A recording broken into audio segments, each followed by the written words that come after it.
Hello, I'm Oli from Eurogamer, and welcome to the first day of developer sessions at Rezzed 2018. Thank you very much for coming, and hi to everybody watching on Twitch. Coming up later today, we've got sessions on Two Point Hospital, Onrush, Mavericks Proving Grounds, and American Truck Simulator. But to kick us off first, joining me on stage to talk about his remarkable career in games, we have a very special guest. He's the head of Double Fine Productions and the creator of Psychonauts, Brutal Legend, Full Throttle, Grim Fandango. Please welcome Tim Schafer.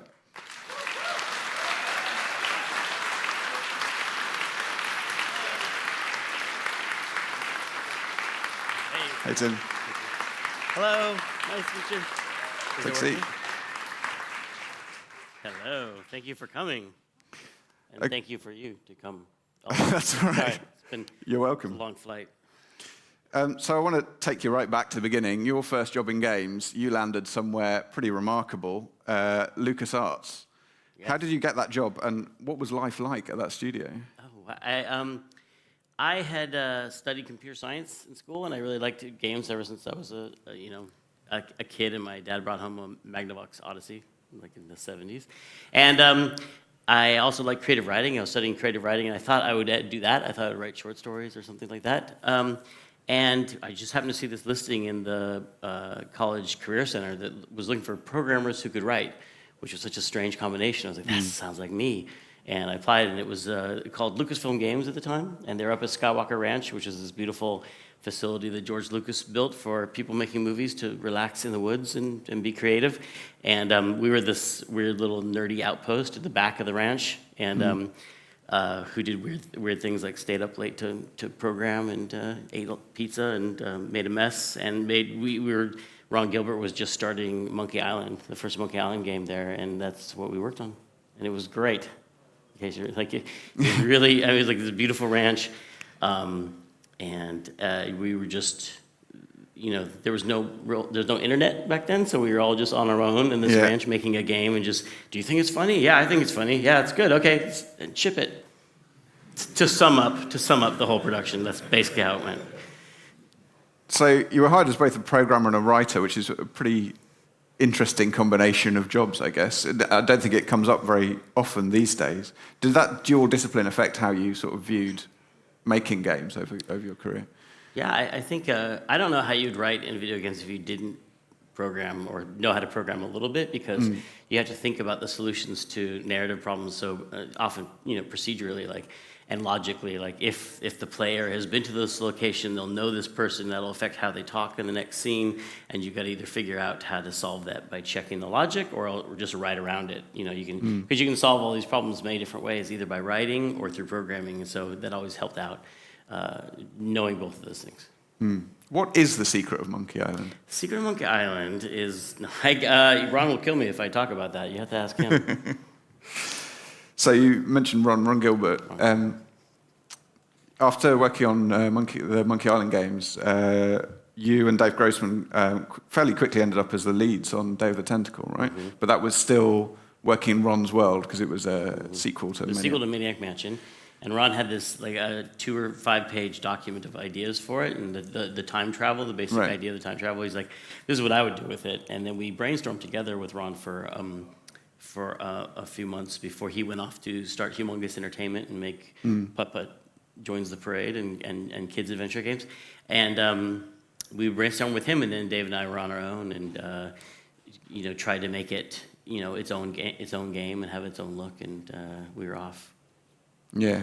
And then after that, it was Full Throttle, which I guess was the first game that was really, truly yours. Is that fair to say? That was the first one I project-led on my own. Yeah. And it was inspired by biker movies and, Road Warrior and samurai movies like Yojimbo.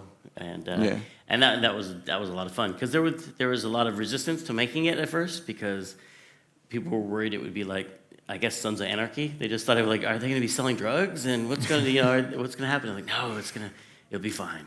It'll be fine. And it's pretty tame for the world of bikers, but there will be punching on the road, and there will be explosions. That was the secret. Was it an idea you've been sitting on for a while, or something that you knew you wanted? No, a story I you was wanted to actually terrified. After Dead of Tentacle, I was like, what am I going to make next? And we were sitting in the office, like, trying to come up with ideas, which is a really intimidating period to be in. And it was one of our animators, his girlfriend was visiting and talking about her summer in Alaska, where she was hanging out at a biker bar and just talking about stories of the bikers and how they seem to kind of live outside of society with their own set of rules, like pirates, you know? And I was like, that sounds like a fun world to go to. And I think video games are all about, you know, taking someone to a world they can't go to in their normal life, or most people can't go to. And of course, your next game took people to a very strange world indeed, and that was Grim Fandango.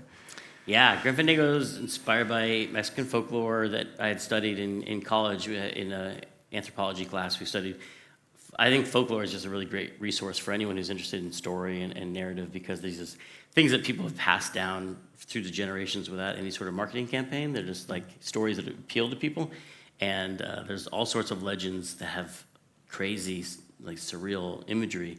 And in particular, the Day of the Dead, I thought was so fascinating, because it was, you know, the whole relationship with death, and death is a really interesting figure in those stories, kind of an equalizer of all people. And death is not I think in like Victorian, death is like a very scary, menacing kind of nightmarish creature. But in Mexican folklore, death is just part of life. You know, it's just this natural thing that comes. And I really thought that character was really interesting. And I also really liked film noir movies, and I was watching a lot of Humphrey Bogart, and I just thought there was an interesting connection there.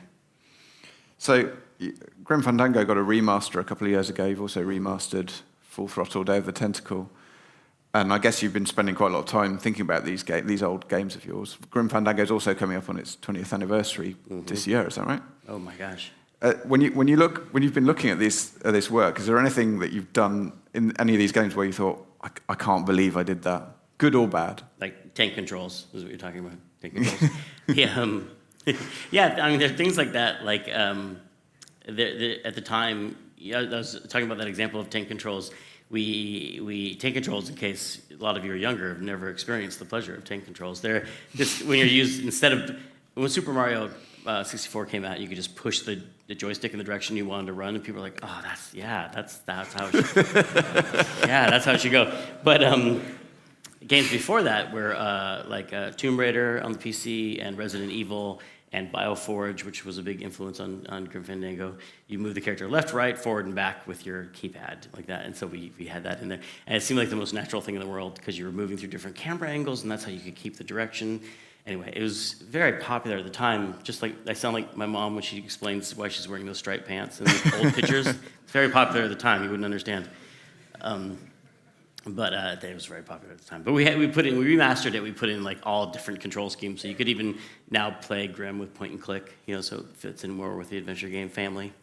And was there anything that you looked at and you thought, yes, I absolutely nailed that. That was just the right. I mean, I do enjoy those old games, and for a long time I kind of prohibited myself from thinking about them too much, because I really, you know, I strongly believe in kind of when you finish something, you just forget about it and you move on, and not to.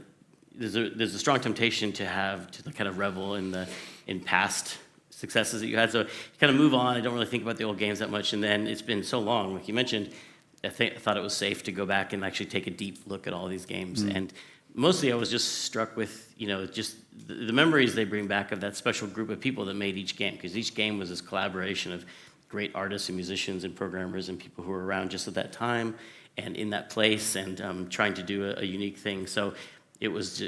I felt like there were all these great collaborations that were fun to re-examine and reunite with the teams when we got back together to record commentary and things like that. Yeah.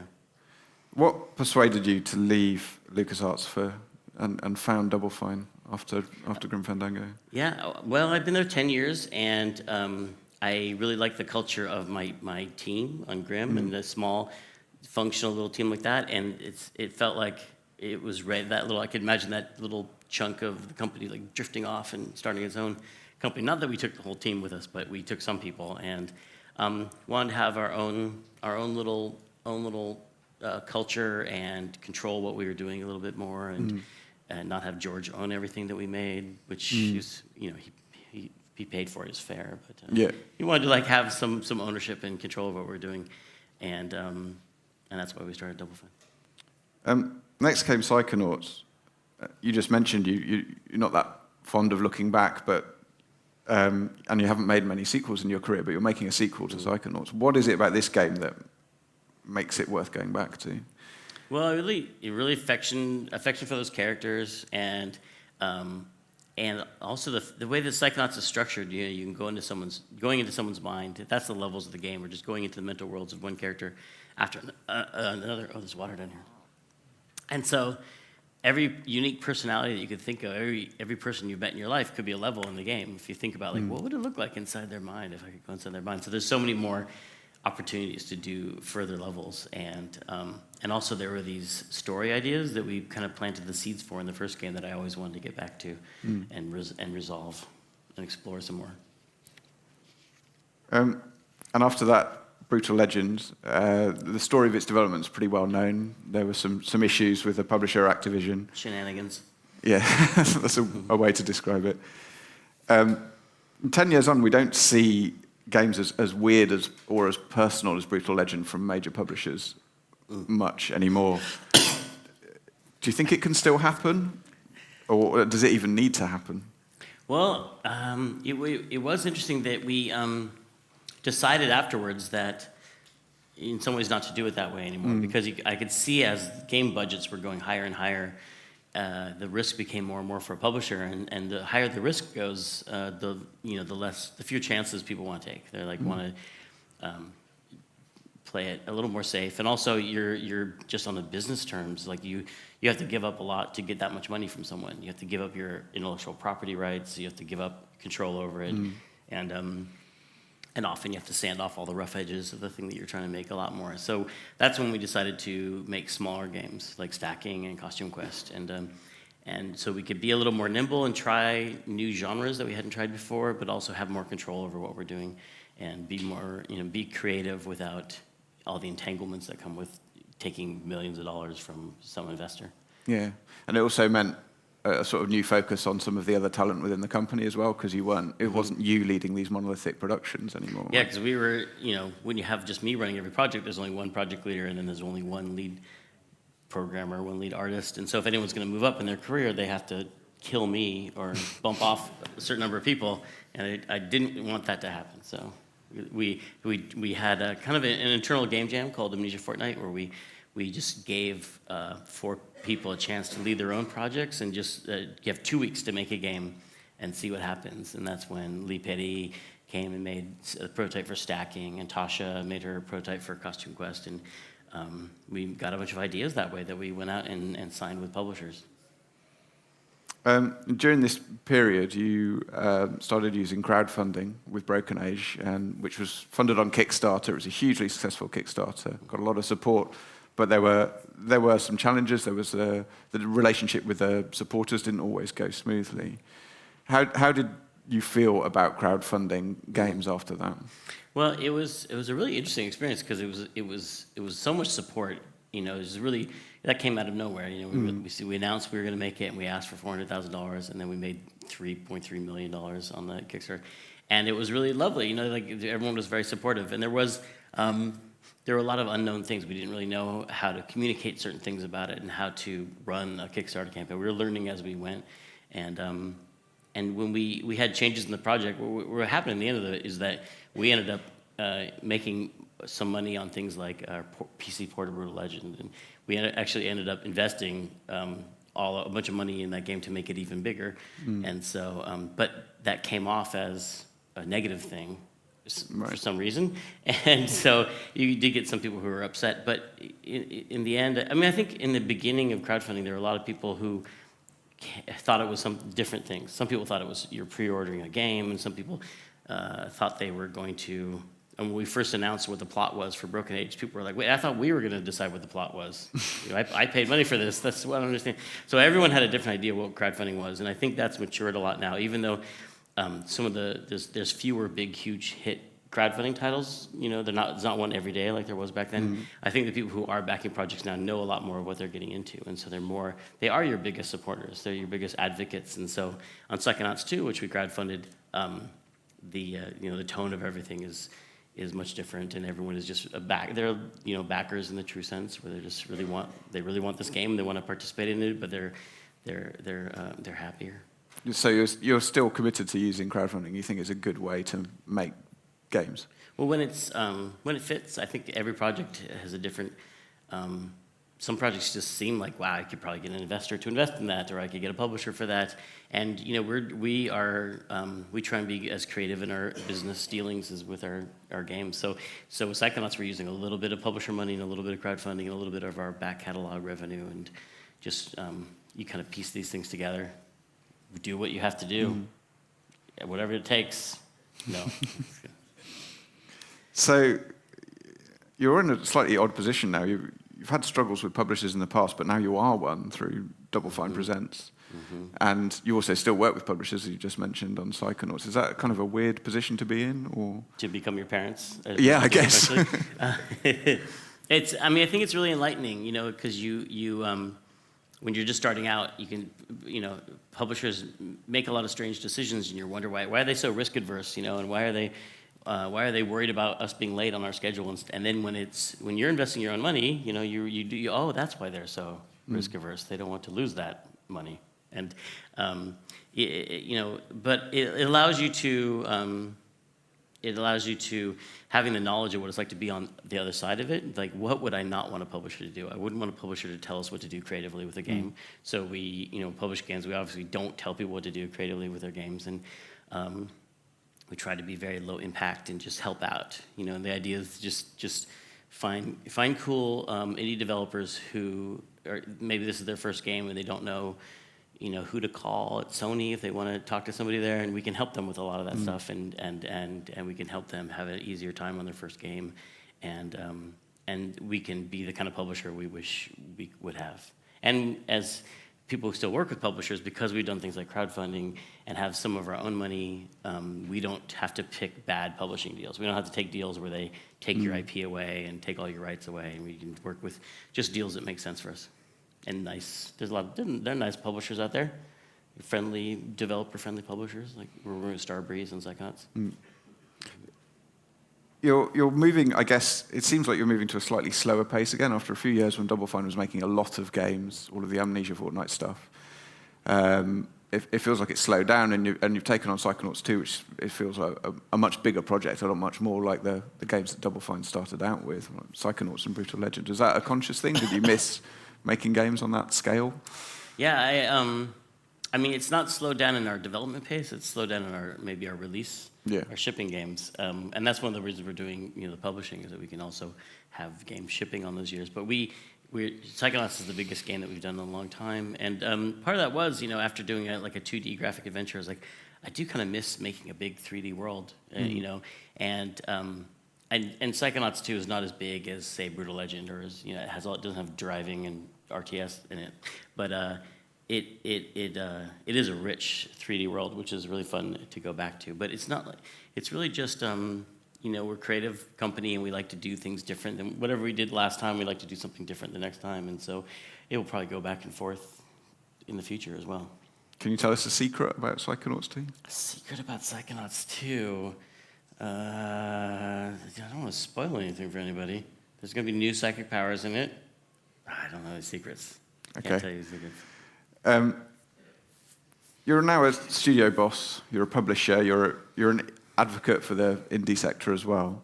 Do you feel more distant from games as a creator, as a writer and designer now than you used to? I think there's a risk of that but I try to be very conscious of what I like about making games and what makes me get up in the morning and go make games. And for me, I like collaborating and brainstorming with people about creative stuff, and I like doing the writing. And so I've structured it where you have other people doing the parts of the game that I'm not as good at, like scheduling and business development and worrying about money. We have people smarter than me at the company doing that kind of stuff, and that's so I can keep the writing and the creative part of it and be a creative director still myself. And so I'm still doing that stuff, and that's still a lot of what I really enjoy. Was there ever a moment over the course of your career where you thought of throwing it all in? I think sometimes I'm like, why? I think I just don't have the imagination to quit. If I had a better idea of what to do, the times where we've almost got out of business, it's like someone else, I think, would kind of whisper in your ear, like, why don't you just let that go? It's too hard. But it just never occurs to us. We're just very, as a company, really have a really strong desire to be alive and just hang on tooth and nail and fight for it. Because I feel like, when you have a job, for someone like me who really wants to do creative work, to get the chance to make your living off of a creative endeavor is really a privilege. It's really it's not easy. And so to be lucky enough to have that kind of job, it means you have to fight for it. If you want to do something with other people's ideas, it's often a lot easier. Because someone will be like, hey, I want you to make my thing. Would you make my thing? I'll give you a bunch of money and you make my thing. But if you want to do your own thing, you have to really scramble and fight to the right to make that. Yeah. I almost said party. I really wanted to say party right then. The fight for your right to make games. What do you think is the hardest lesson you've learned? I have a lot of personal challenges with learning how not to just add stuff to games. I always, whenever I have a great idea, I always want to throw that into the game, and it can be really overwhelming. I think going back to making smaller games really taught us how to focus a lot better, because we made Brutal Legend, which had the answer to every time we asked a question of should the player be able to? We're like, yes. Should they be able to fly? Yes. Drive a car? Yes. Ride every wild animal they can find? Yes. And because we just felt like we needed to be really generous. And then we made things like stacking, where it's like, let's have one mechanic. We can stack nesting dolls, and that's the mechanic for the game. And we learned wow, when you focus on one thing, you can really polish it and really and make it good. So that's we're always learning new lessons in games, but that's one that really stood out for me. And if you could give one piece of advice to someone who is starting out in game development now, what would that be? Just starting out. I think I talked about this a little bit at the BAFTAs, but I feel like it's really intimidating when you're just starting out, because the games industry, not so much when I was starting out, because games didn't even know what games were. Everyone was making it up every year. And I think that's still happening now, but it can seem really established. It can seem like people have figured out what games are, and games should be this certain thing, and they're made in a certain way. And it's really tempting to think that you need to kind of slot into that, find some way that you fit into that. But and that can lead you to, I think, censor yourself and turn off the things that are really individual about yourself. And I think that's a dangerous thing. That's the wrong thing to do, because I think the advantage someone has when they're new is that they have their unique individual journey they've taken through life to get to this point. And so they have a lot of stories to tell and a perspective on the world that no one else has. And they could make a game that no one else can make. And I think that's really important to do, to make a game that no one else can make but you. And I think you have the option to do that, especially when you're young, before you have a mortgage and a family. And you live somewhere cheaply. It's like, this is your chance to make that really personal statement. And there's tools now where you don't have to be a programmer. You can download Unity or Unreal and watch a tutorial and make your own game. And even if your goal is to go work for a big publisher, because that's a valid thing to do, and as you want to go work on a huge AAA game, or if you want to go completely indie, you still have the opportunity to make your first, really personal, really unique game, and it will help you on both those paths. Cool. I'd like to go over to questions from the audience now, so we've got time for a few. There's a mic here in the center aisle, so if you've got a question for Tim, please step up, form a line behind the mic. And we'll stall, because I don't want to, it's awkward when you say any questions and people just stare at you. Yeah. It's really, really awkward. And don't be afraid. We have a few already. That's good.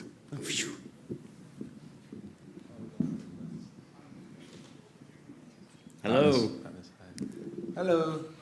I'm just curious to hear about people that live in the Bay Area, and especially you talked about living somewhere cheaply and the changes that have been there over the last 5-10 years. How has it affected you? Do you ever see the studio moving off to the Midwest, somewhere super cheap? I know some people have done that. Yeah.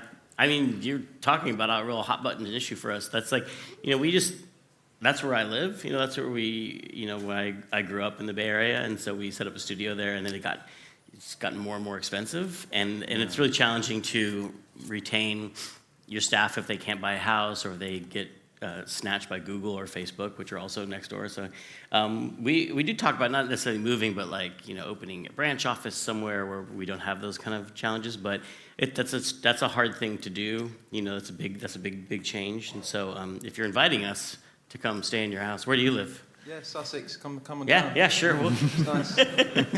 But that's a real issue, but there are also really big advantages to being in San Francisco because the GDC is there, and a lot of both the press and game development and publishing is there, so it's really convenient in a lot of ways for making games. So, but that's a real consideration if you're starting a studio. Is like, can my team afford to live here on what I'm paying them?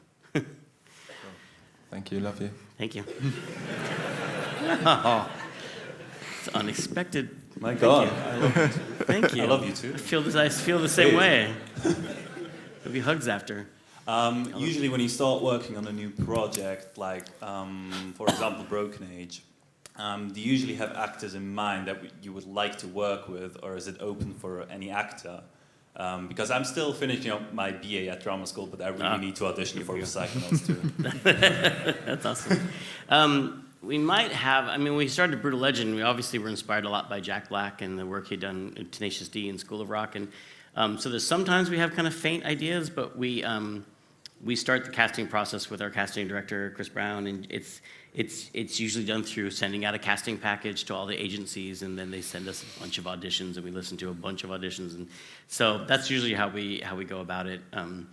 And just sometimes when you're naming the inspiration for a character, you'll name somebody and they're like, well, maybe we should actually get that actor, but we don't always count on getting like some sort of famous person. We usually, working with trained actors, we go to LA a lot because there's a lot down there in one place, and they're super professional and can just, if you can tell them like, could you do that like 3% older and 2% more German, and they could just do it like that. Like that's who we like to work with, and really appreciate those talents. But good luck, and we look forward to hearing your audition. Oh yeah, see you soon. Cheers. Hello. So I really love the Double Fine Adventure videos. Oh, Two Player Productions, really great documentarians. It was super inspirational for me. I work as a writer at a game studio, and one of the things that really stuck with me from that was seeing your process of doing free writing as part of your creative process. And I was just wondering, how did you arrive at that sort of process? Like, how has it changed over time from when you started at Lucasfilm? And do you see any ways of how it might progress in future for future games? Yeah, have you tried it? Yeah, I do it all the time now, thanks to you. Oh, awesome, that's great. For people who don't know, free writing is, for me, I just use a pen and like a binder notebook, and you just have to write for a certain set amount of time, and it could be 2 minutes or an hour, and you just can't stop writing. That's the only rule. So even if you're just writing one word over and over again, you just have to keep writing. And it's a strange thing where putting your mind in that position makes ideas come out. And I think it's a similar thing to when you're creatively stuck, and then you go to lunch with somebody and you're telling them how you're stuck, and as you're talking you start to solve the problem out loud, and then they never say another word, but you're like, thanks, I fixed it, that's great. Because and sometimes they have ideas, but sometimes it's just the act of going verbal. If you go verbal with your thoughts, it just opens doors, and it's a weird phenomenon, but it's helpful. And actually I learned that in a 7th grade English class. It was just like, we had to write for 2 minutes, and I just did it, and it just because at first you're like, this is dumb. Why am I writing? I don't know. I'm hungry. I really have to go to the bathroom, and all of a sudden then poof, some weird idea comes out, and then you get excited and you start writing, and then you're turning the pages because you just designed an entire game, and I have all these little codes for like putting stars by the things I like and stuff. But the theory is that I do it every morning, but in actuality, I have to, even after all these years of benefiting from it, I have to force myself to do it because there's always something else to do. And also I have your concentration, your ability to concentrate gets worse as you get older, which is a nice surprise. Along with your body falling apart, your mind just wanders, and you're trying to write and solve the problem, but you're just like, it's so easy to just get distracted, especially now that there's like your computers have all these like I'm gonna check Twitter, there's all these things pulling you away from it, and it's something you have to it's a way of just trying to get yourself to focus and lock in there. So I still think it's really valuable, and I'm glad you're trying it, and everybody should try it because it's really cheap. Hello. From what I understand, you are a father and a husband, correct? Yes. Yes. Yes, I am both. I am also a father and a husband, and I've been wondering how you deal with both home life and being in the game industry, because I've always been quite tentative about pursuing a career in the game industry, because from what I understand is you have things like crunch and you're expected to be away from your family a lot. So how have you coped with it? Well, you just have to fight that kind of stuff, because that's bad and that's stupid. People shouldn't, that's a... Yes, we have. We have had, Double Fine had a terrible crunch mode for Psychonauts, and a lot of it is just bad habits, or not. They're not bad at the time, but when I was in college studying computer science, you'd be up to 5 in the morning in the computer lab, just tweaking your program to make it work, and it felt really good. And you're like, that's so fun, and because I don't care, because I'm 19, and then then you get a job in the games industry, and you're so excited about working in the games industry, you just follow that habit.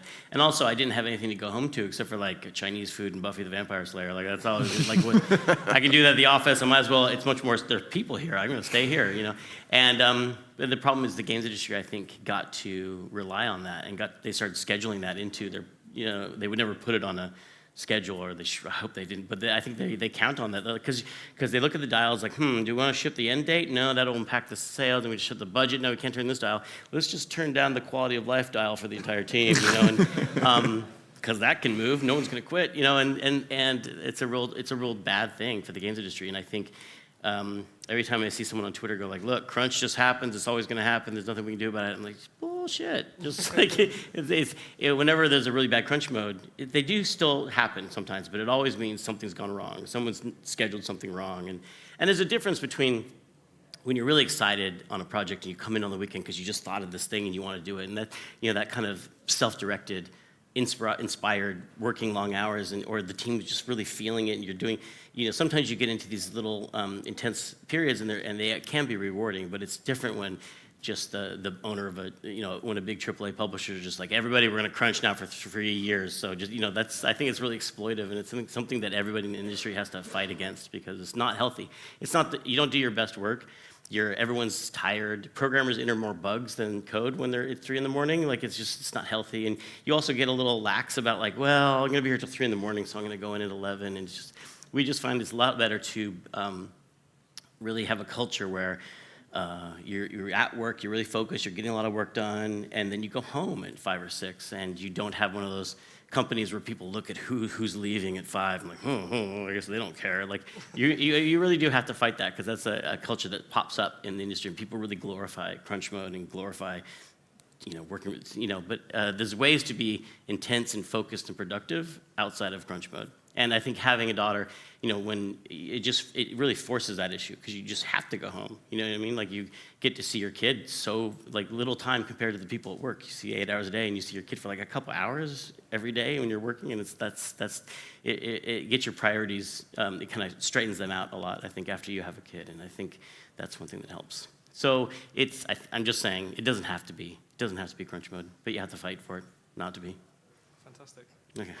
Thank you very much. Can you also sign my double Broken Age big box at the end of this? Yeah, I think we're having a signing after this somewhere, right? Please, that'd be There's great. a meet and greet area. Yeah, there's a meet and greet, Yeah. meet and greet area, and that's at 2, I think. At 2 in the meet and greet area? Yeah. See you then. Okay. Snapped at me. I got double guns. Hello. Hello.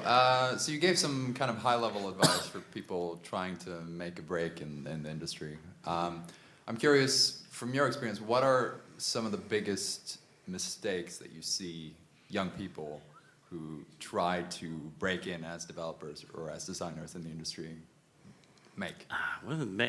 Besides that thing about censoring yourself, I'm trying to think, mistakes in the application process or making their own games. Yeah, so maybe in the application, applicants you have for Double Fine, for example. We've seen all kinds of things. People cutting and pasting the wrong company name on their cover letter. That's an easy mistake to. Dear BioWare, we've gotten that letter a lot.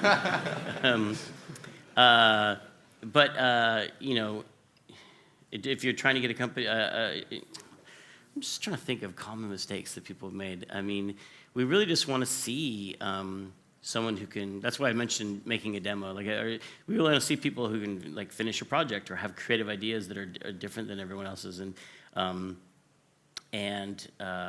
there are a lot of little things that, we every company has its own culture, and so we look at things that go against our culture. Like if someone in the interview process is extremely negative, don't talk bad about your last employer, even if they were terrible. There's certain people who kind of shoot themselves in the foot by appearing to be overly negative. And that's just something that we don't like at our company.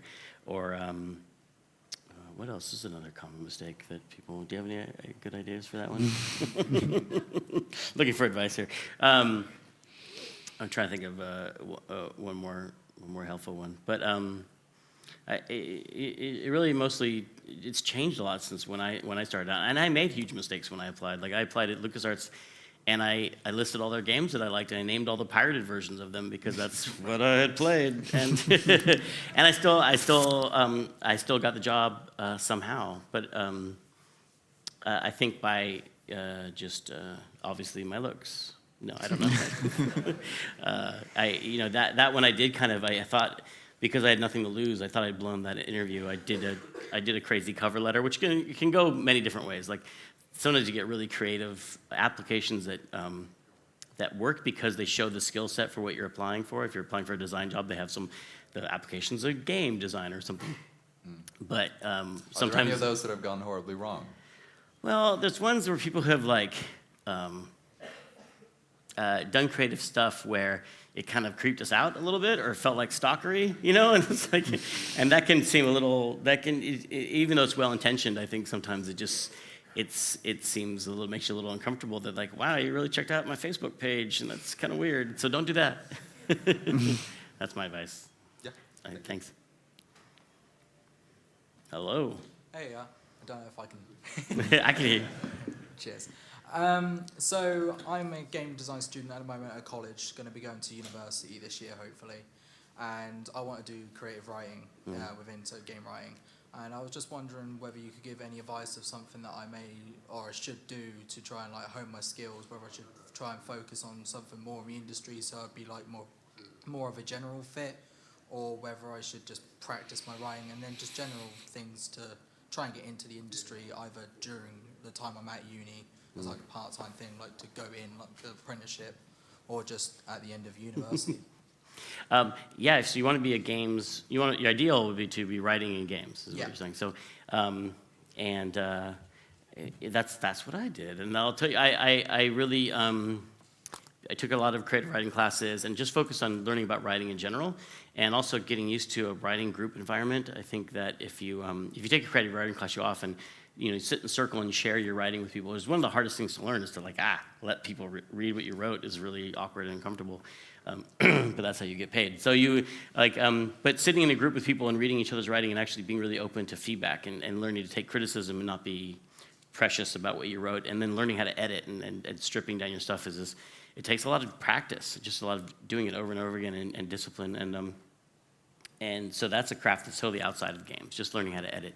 And because games, I still think a lot of professional games, just the dialogue is just too much of it. It's good, it's fine, but it's just too much. And we had this big, there's a period in Monkey Island where we had to cut down our dialogue because the text wouldn't fit on the floppy disks, because it was a long time ago. And I was like, I can't do this. I've look at all the lines of dialogue. It's perfect. No one can touch this.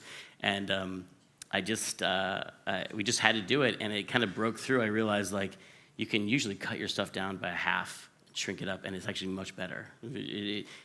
Each line carries more weight, and so it's better. So learning how to edit, learning how to take feedback from people, and then I guess a